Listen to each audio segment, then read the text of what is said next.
Urdu Discovery کے معزز دوستو، میں ہوں ماجد ملک اور آپ تمام دیکھنے اور سننے والوں کو السلام علیکم۔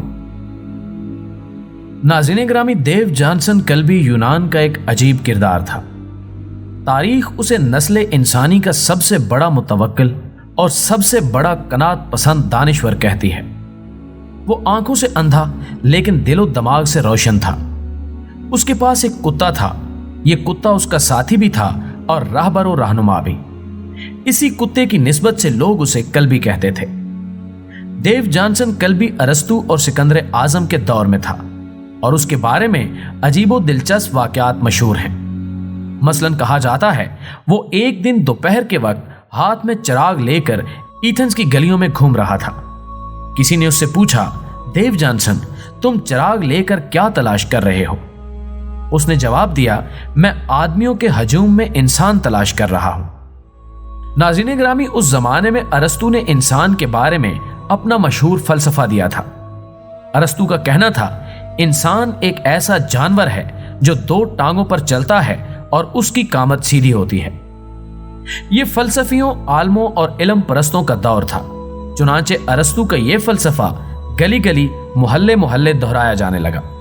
جہاں دو لوگ جمع ہو جاتے، وہ آپس میں ارسطو کے انسان کے بارے میں گفتگو شروع کر دیتے۔ ایک دن ارسطو اپنے شاگردوں میں گھرا بیٹھا تھا۔ دیو جانسن کلبی وہاں آیا۔ اس نے شاگردوں کو دائرہ وسیع کرنے کا حکم دیا۔ ان کے درمیان بیٹھا، بغل سے ایک مرغ نکالا، مرغ کو زمین پر کھڑا کیا، ایک ہاتھ سے مرغ کی ٹانگیں زمین کے ساتھ لگائیں، دوسرے ہاتھ سے مرغ کی چونچ پکڑی، چونچ کو کھینچ کر آسمان کی طرف اٹھا دیا، مرغ سیدھا کھڑا ہو گیا۔ اس کے بعد دیو جانسن کلبی نے ارسطو کے شاگردوں کی طرف دیکھا اور کہکہا لگا کر بولا، یہ ہے تمہارے استاد کا انسان۔ ارسطو کے منہ سے بھی کہکہا نکل گیا۔ دیو جانسن کلبی کی درویشی اور سادگی پورے یونان میں مشہور تھی۔ وہ عموماً شہر سے باہر رہتا تھا۔ اگر اسے کھانے کے لیے کچھ مل جاتا تو وہ کھا لیتا، بصورت دیگر فاقے کرتا اور اللہ کا شکر ادا کرتا۔ وہ کسی حد تک توحید پرست بھی تھا۔ اس کا کہنا تھا کہ اس کائنات کی تمام چیزیں دیوتاؤں نے بنائی ہیں، لیکن دیوتاؤں کو کس نے بنایا ہے؟ وہ کہتا تھا، جس طاقت نے دیوتا بنائے ہیں وہی اس کائنات کا اصل مالک ہے اور میں اس مالک کو ماننے والا ہوں۔ اس کا کہنا تھا کہ دنیا کا سامان و اسباب انسان کو اصل خوشی سے محروم کر دیتا ہے۔ اگر انسان زندگی میں حقیقی خوشی پانا چاہتا ہے تو اسے دنیا کے ساز و سامان سے کنارہ کشی اختیار کرنی چاہیے۔ اس کا کہنا تھا، ہمارا گھر بار، ہمارے بیوی بچے، شہر، لوگ، عزیز رشتہ دار، روایات، قوانین اور ضابطے ہماری آزادی کی راہ میں سب سے بڑی رکاوٹ ہیں۔ انسان اس وقت تک پوری طرح آزاد نہیں ہو سکتا جب تک وہ دنیا داری سے رہائی نہیں پا لیتا۔ اس کا کہنا تھا کہ انسان کی ضروریات انتہائی مختصر ہیں، لیکن انسان ضروریات کے دائرے کو اتنا پھیلا دیتا ہے کہ پوری زندگی کے سفر کے باوجود دائرہ ختم نہیں ہوتا۔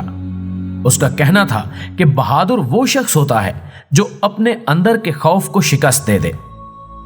دیو جانسن کلبی شہر سے نکل کر جنگل میں آباد ہو گیا۔ کسی نے اس سے پوچھا، تمہیں جنگلی جانوروں سے ڈر نہیں لگتا؟ اس نے مسکرا کر جواب دیا، انسان کا دشمن انسان ہے، جانور نہیں۔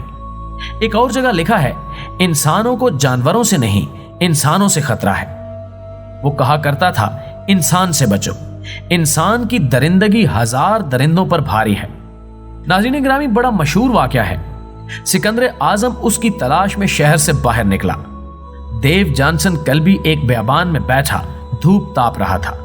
سکندر حاضر ہوا اور نہایت عاجزی و انکساری سے عرض کیا، یا استاد، میں آپ کی خدمت کرنا چاہتا ہوں۔ دیو جانسن نے مسکرا کر جواب دیا، خواہشوں کا غلام بادشاہ ایک آزاد شخص کی کیا خدمت کر سکتا ہے؟ سکندر اعظم نے اصرار جاری رکھا۔ جب وہ تنگ آ گیا تو اس نے کہکہا لگایا اور سکندر سے کہا، بادشاہ سلامت، آپ میری دھوپ روک کر کھڑے ہیں، مہربانی فرما کر میرے آگے سے ہٹ جائیں، مجھے سورج کی مہربانیوں سے لطف اندوز ہونے دیں۔ دیو جانسن کلبی آخری عمر میں توکل اور قناعت کی انتہائی سیڑھی پر چڑھ گیا۔ اس کے پاس مٹی کا ایک پیالہ ہوتا تھا، وہ اس سے پانی پیتا تھا، وہ اس پیالے سے پلیٹ کا کام بھی لیتا تھا۔ ایک دن وہ پانی پینے کے لیے ندی پر گیا، وہاں اس نے ایک جانور دیکھا۔ جانور ٹہلتا ہوا جنگل سے نکلا، ندی کے کنارے پر پہنچا، پانی پر جھکا، پانی پیا اور ٹہلتا ہوا جنگل میں واپس چلا گیا۔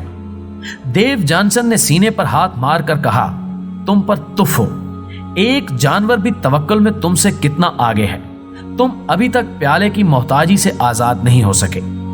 اس نے اسی وقت پیالہ پتھر پر مارا اور کرچیاں اٹھا کر ندی میں پھینک دی، اور اس کے بعد ہمیشہ ہمیشہ کے لیے پیالے کی محتاجی سے بھی آزاد ہو گیا۔ دیو جانسن کل بھی سارا دن جنگلوں اور ویرانوں میں مارا مارا پھرتا تھا اور شام کو واپس اپنے ٹھکانے پر آ جاتا تھا۔ یہ ٹھکانہ کچی مٹی کا ایک چھوٹا سا ٹب تھا۔ وہ ٹب میں لیٹتا، ٹانگیں باہر لٹکاتا اور آسمان کے تارے گنتا گنتا سو جاتا۔ یہ ٹب اس کی کل کائنات تھی۔ ایک دن سردیوں کی سنہری دوپہر تھی۔ دیو جانسن کل بھی ٹب میں لیٹا تھا۔ ایتھنز کا ایک ہرکارا اس کے پاس آیا اور اسے آ کر خوشخبری سنائی کہ مبارک ہو، سکندر اعظم پوری دنیا فتح کر کے واپس ایتھنز آ رہا ہے۔ دیو جانسن کلبی نے کہکا لگایا اور اس کے بعد وہ تاریخی فقرہ کہا جو آنے والے زمانوں میں دیو جانسن کی پہچان بن گیا، جس نے آج 5000 برس بعد بھی دیو جانسن کلبی کو زندہ رکھا ہوا ہے۔ اس نے کہا کہ اگر انسان قناعت پسند ہو تو وہ مٹی کے اس ٹب میں بھی خوش رہ سکتا ہے، لیکن اگر وہ حریص ہو جائے تو یہ پوری کائنات بھی اس کے لیے چھوٹی ہے۔ دیو جانسن کلبی کا یہ فکرہ مجھے کل سے یاد آ رہا ہے۔ کل میرے ایک دوست نے مجھ سے پوچھا تھا کہ جب انسان کے لیے ایک گاڑی، 5 سے 8 مرلے کا ایک مکان، 50,000 روپے ماہانہ اور ایک ٹیلی فون کافی ہوتا ہے تو وہ اس کے باوجود کرپشن کیوں کرتا ہے؟